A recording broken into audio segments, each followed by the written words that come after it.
নমস্কার। আজকে অন্য ধরনের ভিডিও। আজকে মূলত আমরা বর্ণের মাত্রার ধারণা নিয়ে আজকে আলোচনা করব। বড়দের ক্ষেত্রে হয়তো সেই বিষয়টা জানা রয়েছে, কিন্তু ছোটদের ক্ষেত্রে এই বিষয়টা খুব গুরুত্বপূর্ণ বলে আমার মনে হয়। তো আমরা হয়তো রানিং হ্যান্ড রাইটিংয়ে লিখি বলে আমরা সেই ধরনের মাত্রা, কোনটার কী ধরনের মাত্রা হয় জানলেও সেটা আমরা দিতে পারি না। কিন্তু ছোটদের ক্ষেত্রে যখন আমরা শেখাবো প্রাথমিক স্তরে, তাদেরকে কিন্তু মাত্রার পূর্ণ ধারণাটা দেওয়া দরকার। তো সেই জন্য আজকের এই ভিডিওটা ছোটদের জন্য খুব গুরুত্বপূর্ণ হতে চলেছে। তো ভিডিওটা পুরো না কেটে সম্পূর্ণটা দেখুন। আর হ্যাঁ, যদি আমাদের এই চ্যানেলে নতুন হয়ে থাকেন অবশ্যই সাবস্ক্রাইব করবেন। আরও এই ধরনের ছোটদের বা শিক্ষা সংক্রান্ত অনেক ভিডিও এই চ্যানেলে আসবে। তো শুরু করা যাক আজকের এই ভিডিও। আমরা জানি, দেখুন, বর্ণ বর্ণ কিন্তু দুই রকম, হ্যাঁ, দুই প্রকার, বর্ণের প্রকারভেদ দুই, একটা স্বরবর্ণ এবং একটা ব্যঞ্জন বর্ণ। প্রথমে যদি স্বরবর্ণের দিকে আসি, তাহলে স্বরবর্ণর কটি রয়েছে। স্বরবর্ণকে যদি এই রি এর পরে লিকে বাদ দেওয়া যায়, এটাকে যদি বাদ দিই তাহলে কটা থাকে? 11টা থাকে। এবার 11টা থাকে, এই তো। এবার ব্যঞ্জন বর্ণের ক্ষেত্রে যদি আসি আমরা, তাহলে কি দেখবো? ব্যঞ্জন বর্ণ 39টা বিভিন্ন ভাষাবিদ কিন্তু কাউকে এটাকে বাদ দিচ্ছেন, কেউ হয়তো অন্যটাকে বাদ দিচ্ছেন, এই করে সংখ্যা কিন্তু কেউ 35 বলছেন, কেউ 37 বলছেন, কেউ 38, কেউ 39, এই ধরনের আছে। তো আমরা সেটাতে যাব না। আমরা তাই ওই দুটো বকে বাদ দিয়ে যদি একটাকে ধরি, তাহলে 39 করেই আমরা দেখব ব্যঞ্জন বর্ণের কোনগুলো বর্ণ অর্ধমাত্রা, মাত্রাহীন বা পূর্ণমাত্রা বর্ণ। তো শুরু করি আমরা আগে স্বরবর্ণ দিয়ে। এবার আমরা যদি স্বরবর্ণ দিয়ে শুরু করি, তাহলে স্বরবর্ণের মধ্যে আমরা যদি লিখি স্বরবর্ণগুলো অ, আ, হ্রস্ব ই, দীর্ঘ ই। আমার হাতের লেখা একটু খারাপ, হয়তো আমি একেবারে ঠিকঠাক লিখতে পারবো না। হ্রস্ব উ, দীর্ঘ উ, তারপর হচ্ছে রি। আমি বলেছি লিটা কাটার কথা বলেছি, তো এটা কাটা, তার মানে এটা আমরা রাখবো না, কারণ এটা এখন বর্তমান বাংলা ভাষায় এর ব্যবহার নেই। তাহলে ওটাকে বাদ দিই, তাহলে কি থাকবে? এ, ওই, ও এবং ও। তাহলে আপনারা দেখুন বন্ধুরা, তোমরা দেখবে আমি কি বলেছি। বর্ণ কত ধরনের? অর্ধমাত্রার,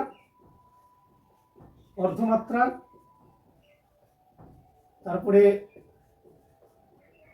পূর্ণমাত্রার, তারপর মাত্রাহীন, একেবারে মাত্রা নেই, মাত্রাহীন। এই তিন রকমের বর্ণ আমরা স্বরবর্ণের ক্ষেত্রেও পাই, মানে স্বরবর্ণ ব্যঞ্জন বর্ণ মিলে আমরা এটা পাই। আমরা যদি লক্ষ্য করি, তাহলে স্বরবর্ণে কিন্তু আমরা সেটা অর্ধমাত্রার কিন্তু কোনো বর্ণ আমরা এখানে পাবো না। এটা হচ্ছে পূর্ণমাত্রা। আচ্ছা, পূর্ণমাত্রাকে যদি আমি ত্রিভুজ করে দেওয়ার চেষ্টা করি, তাহলে বুঝতে সুবিধা হবে। ত্রিভুজ করে দেওয়ার চেষ্টা করলাম, এগুলা সমস্ত কিছু পূর্ণমাত্রা, আপনারা জানেন। এবং আর কিন্তু পূর্ণমাত্রার কোনো বর্ণ নেই। তাহলে বাকি কি থাকলো? বাকি অর্ধমাত্রা কি কোনো বর্ণ আছে? অর্থাৎ একটু বলে দেওয়ার চেষ্টা করি। পূর্ণমাত্রা বলতে আমি যেটা বলতে চাইছি, সেটা যখন আমরা লিখি এইভাবে করে, শেখাচ্ছেন আগে একটা দাগ দাও। এটা কিন্তু এই যে দাগ দেওয়াটা, উপরে দাগ দেওয়াটা হলো, তারপরে ক লেখো বা অন্য কোনো বর্ণ, যে বর্ণ লিখতে চাই সেটা। এবং অর্ধমাত্রা বলতে একটু মাত্রা থাকবে, যেমন আমরা কোথায় লিখি, খ লেখার ক্ষেত্রে বা গ লেখার ক্ষেত্রে লিখি। এবং মাত্রাহীন তো বুঝতে পারছি না, বড় একটু দাগ থাকবে না ছোট দাগ। তাহলে বড় দাগ ছিল অ, আ, হ্রস্ব ই, দীর্ঘ ই, হ্রস্ব উ, দীর্ঘ উ, এই কয়টাতে। এবার তাহলে মাত্রা নেই কোন সমস্ত বর্ণ?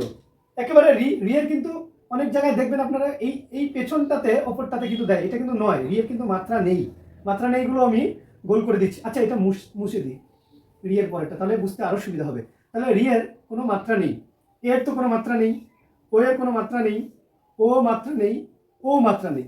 অর্থাৎ এইখানে আমরা যদি মাত্রাহীন বর্ণ, স্বরবর্ণের ক্ষেত্রে যদি মাত্রাহীন বর্ণ আমরা খুঁজতে যাই, কটা পাবো?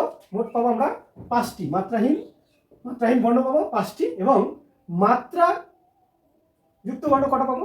আমরা পাবো 6টা মাত্রা, পূর্ণ মাত্রার বর্ণ পাবো আমরা 6।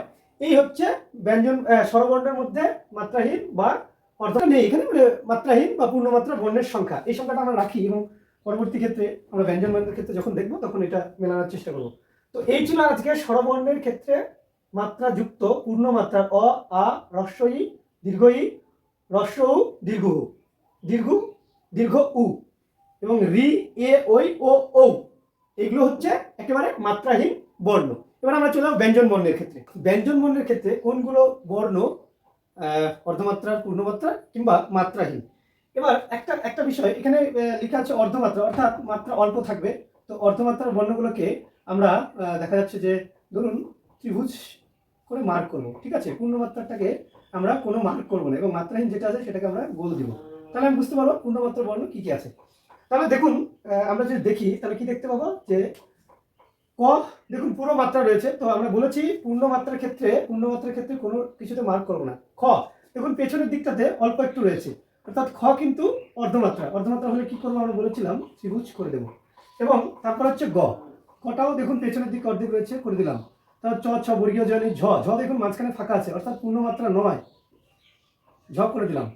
ট, ঠ, ড, ঢ মূর্ধন্য দেখুন পেছনের দিকটাতে আছে এবং আমরা সব থেকে বেশি ভুলিয়ে ফেলি হয়তো মূর্ধন্যর সঙ্গে দন্তান্ন, ঠিক আছে। মূর্ধন্যর ক্ষেত্রে কিন্তু অল্প মাত্রা রয়েছে, সেটা আমি করে দিলাম ত্রিভুজ। এবং থ, এর পরে থ দেখুন অর্ধেক, দ নেই, ধ দেখুন অর্ধেক।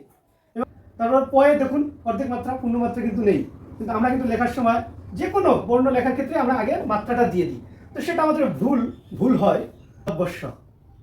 এই মোটামুটি আমাদের 8টি, অর্থাৎ আমরা 8টি পাচ্ছি অর্ধমাত্রার বর্ণ। খেয়াল করতে হবে আমরা কিন্তু পূর্ণমাত্রা পেয়েছিলাম স্বরবর্ণের 6, মাত্রাহীন পেয়েছিলাম 5, এগুলো স্বরবর্ণ। অর্ধমাত্রা কিন্তু স্বরবর্ণে পাইনি। এবার যদি অর্ধমাত্রার কথা বলছি, না অর্ধমাত্রা হয়ে গেল, অর্ধমাত্রা তাহলে কি দাঁড়ালো? খ, গ, ঝ মূর্ধন্য ন, থ, ধ, প এবং তালব্যস্য। তাহলে এবার যদি খুঁজি মাত্রাহীন বর্ণ, আমরা স্বরবর্ণের ক্ষেত্রে পেয়েছিলাম 5, তাহলে এখানে কি কি পাচ্ছি আমরা গোল করে দেবো। ঙ, ঞ, খণ্ডিত ত, পুনঃস্বর, বিসর্গ এবং চন্দ্রবিন্দু। তাহলে এখানেও কিন্তু আমরা 4, 2, 6, অর্থাৎ মাত্রাহীন কিন্তু আমরা 6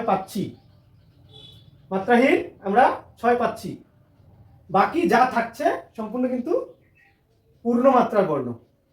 তাহলে মাত্রাহীন আমরা স্বরবর্ণ থেকে রি পাবো, সবার প্রথমে পাবো রি, যদি সেই ক্রোনোলজি ধরা হয়, রি, এ, ওই, তারপরে ও, ও। এবং ব্যঞ্জন বর্ণ থেকে পাচ্ছি ঙ, ঞ, খণ্ডত্ব, পুনঃস্বর, বিসর্গ এবং চন্দ্রবিন্দু। এই হচ্ছে অর্ধমাত্রা এবং মাত্রাহীন।